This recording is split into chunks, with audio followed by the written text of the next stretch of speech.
हे सरकार बदलण्याचा हा लढा आता सुरू झाला पाहिजे. एखादं आंदोलन करणं म्हणजे सरकार बदलणं असं होत नाही. शिवसेना उद्धव बाळासाहेब ठाकरे पक्षप्रमुख उद्धव ठाकरे यांनी सरकार बदलण्याचा लढा सुरू झाला आहे असं विधान केल्यानंतर राज्याचे मंत्री गुलाबराव पाटील यांनी त्यावर प्रतिक्रिया दिली आहे.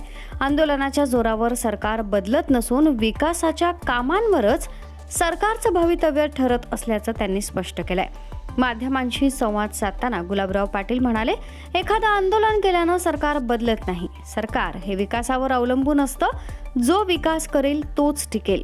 सध्या राज्यात विकासाचं पर्व सुरू आहे असं म्हणत त्यांनी उद्धव ठाकरे यांच्या वक्तव्याला प्रत्युत्तर दिलंय.